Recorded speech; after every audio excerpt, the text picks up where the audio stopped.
Hello. അപ്പം Indian ടൂറിസ്റ്റുകൾ മുഖം തിരിച്ചതോടെ മാലദ്വീപ് ടൂറിസത്തിന് ഒരു വലിയ അടി കിട്ടിയിരിക്കുകയാണ്. ടൂറിസമാണ് അവരുടെ പ്രധാന വരുമാന മാർഗം. അതിൽ 15% ഇന്ത്യൻ ടൂറിസ്റ്റുകളായിരുന്നു അവിടെ വന്നുകൊണ്ടിരുന്നത്. അതിനിടെ രണ്ട് കാര്യങ്ങൾ കൂടി സംഭവിച്ചു. മിനിക്കോയിൽ ഒരു എയർപോർട്ട് പണിയാനുള്ള തീരുമാനം ഇന്ത്യ ഗവൺമെന്റ് എടുത്തു എന്നതാണ് ആദ്യത്തേത്.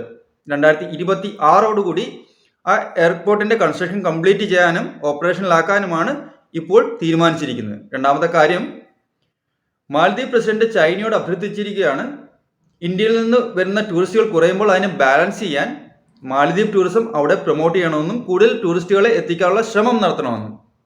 അപ്പോൾ ഇന്ത്യ മാലദ്വീപ് പ്രശ്നവും അതിൽ ലക്ഷദ്വീപിന്റെ റോളും അറിയാത്തവർക്ക് ഞാൻ ഇതിനു മുമ്പ് ചെയ്ത വീഡിയോ കാണാം. അതിൻ്റെ ലിങ്ക് ഞാൻ ഡിസ്ക്രിപ്ഷനിൽ കൊടുത്തിട്ടുണ്ട്. അതോടൊപ്പം തന്നെ ഞാൻ ചെയ്യുന്ന വീഡിയോസ് നിങ്ങൾക്ക് ഇഷ്ടപ്പെടുന്നുണ്ടെന്നും നിങ്ങൾ ഈ ചാനൽ സബ്സ്ക്രൈബ് ചെയ്തിട്ടുണ്ടെന്നും വിശ്വസിക്കുന്നു. അപ്പോൾ ഇന്ത്യൻ ടൂറിസ്റ്റുകൾ എന്ന് പറയുമ്പോൾ നോർത്ത് ഇന്ത്യൻസ് ആണ് മെയിൻലി മാൽഡൈവ്സ് സെലക്ട് ചെയ്യുന്നത്. മലയാളികൾക്ക് അവിടെ പോയി ബീച്ച് കാണണമെന്ന് യാതൊരു നിർബന്ധമില്ല. പിന്നെ ചില സെലിബ്രിറ്റീസ് ഇടയ്ക്ക് പോകാറുണ്ടെന്നേ ഉള്ളൂ. അപ്പോൾ മിനിക്കോയിൽ ഒരു എയർപോർട്ട് പണിയാനാണ് ഇന്ത്യ ഗവൺമെന്റ് തീരുമാനിച്ചിരിക്കുന്നത്. ഇപ്പോൾ അഗത്തിയിൽ ഒരു എയർ സ്ട്രിപ്പ് മാത്രമാണുള്ളത്. അതിന് കപ്പാസിറ്റി ലിമിറ്റേഷൻസും കാര്യങ്ങളും ഉണ്ട്. അതിനെ കുറച്ചുകൂടെ ഡെവലപ്പ് ചെയ്യാനും അതോടൊപ്പം മിനിക്കോയിൽ ഒരു സിവിൽ എയർക്രാഫ്റ്റും ഡിഫൻസ് എയർക്രാഫ്റ്റും ഓപ്പറേറ്റ് ചെയ്യുന്ന എയർപോർട്ടായിരിക്കും അവിടെ വരാൻ പോകുന്നത്. അത് മിക്കവാറും ഹാൻഡിൽ ചെയ്യുന്ന ഇന്ത്യൻ എയർഫോഴ്സ് അല്ലെങ്കിൽ ഇന്ത്യൻ നേവി ആയിരിക്കും അതിൻ്റെ ഓപ്പറേഷൻ ഹാൻഡിൽ ചെയ്യാൻ പോകുന്നത്. കോസ്റ്റ് ഗാർഡ് വർഷങ്ങൾക്ക് മുമ്പ് കൊടുത്ത സജഷനാണ് അവിടെ ഒരു എയർപോർട്ട് വേണമെന്നുള്ളത്. ഇപ്പം ഡിഫൻസ് ഹാൻഡിൽ ചെയ്യുന്ന എയർപോർട്ടുകൾ ഇന്ത്യയുടെ പല ഭാഗങ്ങളിലും ഉണ്ട്. ഉദാഹരണത്തിന് ഗോവയിലെ ഇൻ്റർനാഷണൽ എയർപോർട്ട് മാനേജ് ചെയ്യുന്നതും ഹാൻഡിൽ ചെയ്യുന്നതും ഇന്ത്യൻ നേവിയാണ്. അവിടുത്തെ എയർ ട്രാഫിക് കൺട്രോൾ എല്ലാം ഇന്ത്യൻ നേവിയാണ് ഹാൻഡിൽ ചെയ്യുന്നത്. മുമ്പ് കൊച്ചിയിലെ എയർപോർട്ടും നെടുമ്പാശ്ശേരി വിമാനത്താവളം വരുന്നതിന് മുമ്പ് ഉണ്ടായിരുന്ന കൊച്ചിയിലെ എയർപോർട്ടും ഐലൻഡിലുള്ള കൊച്ചിയിലെ എയർപോർട്ടും ഇന്ത്യൻ നേവിയുടെ അണ്ടറിലുള്ള എയർപോർട്ടാണ്. അപ്പോൾ മിനിക്കോയിൽ വരുന്ന എയർപോർട്ട് ഇന്ത്യൻ എയർഫോഴ്സ് അല്ലെങ്കിൽ ഇന്ത്യൻ നേവി ആയിരിക്കും ഹാൻഡിൽ ചെയ്യുന്നത്. ഈ എയർപോർട്ട് വരുന്നതുകൊണ്ട് രണ്ട് ഗുണങ്ങളുണ്ട്. ഒന്ന്, ലക്ഷദ്വീപ് ടൂറിസം ഡെവലപ്പ് ആവും. രണ്ടാമത്തത്, ഇന്ത്യൻ മഹാസമുദ്രത്തിലെയും അറബിക്കടലിലെയും നിരീക്ഷണം ശക്തമാക്കാനും നമുക്ക് സാധിക്കും. വളരെയധികം അത്യാവശ്യമായ കാര്യമാണ് അവിടെ നിരീക്ഷണം ശക്തമാക്കുക എന്നത്.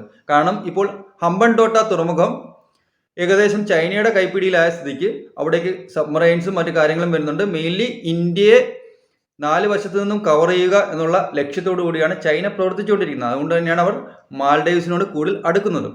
അതിനിടെ ശരത് പവാർ ഈ ഇഷ്യൂവിനെ പറ്റി ഇറക്കിയ സ്റ്റേറ്റ്മെൻ്റാണ് ശ്രദ്ധേയമായത്.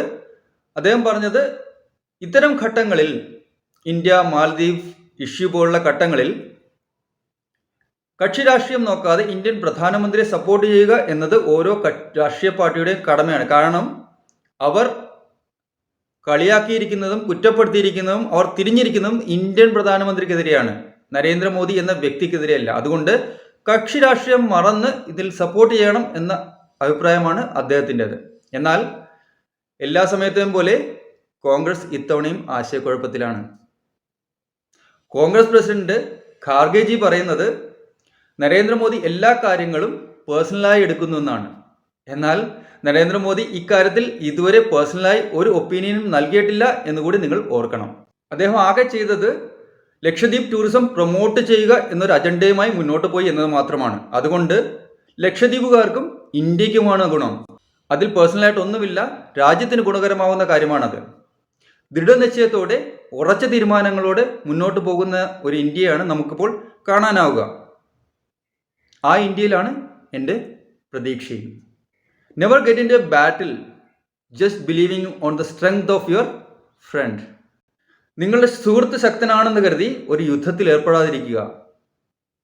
നഷ്ടം നിങ്ങൾക്ക് തന്നെയായിരിക്കും. മാലദ്വീപിനും സംഭവിച്ചിരിക്കുന്നത് അത് തന്നെയാണ്. ചൈന എന്ന സുഹൃത്ത് ഉണ്ടാകും എപ്പോഴും എന്ന ചിന്തയിലാണ് അവർ ഇന്ത്യയുമായി തർക്കത്തിൽ ഏർപ്പെട്ടിരിക്കുന്നത്. ഈ കണ്ടീഷനെ, ഈ സ്ഥിതിയെ ചൈന എങ്ങനെയൊക്കെ മുതലെടുക്കുമെന്ന് നമുക്ക് കാത്തിരുന്ന് തന്നെ കാണാം. Thank you.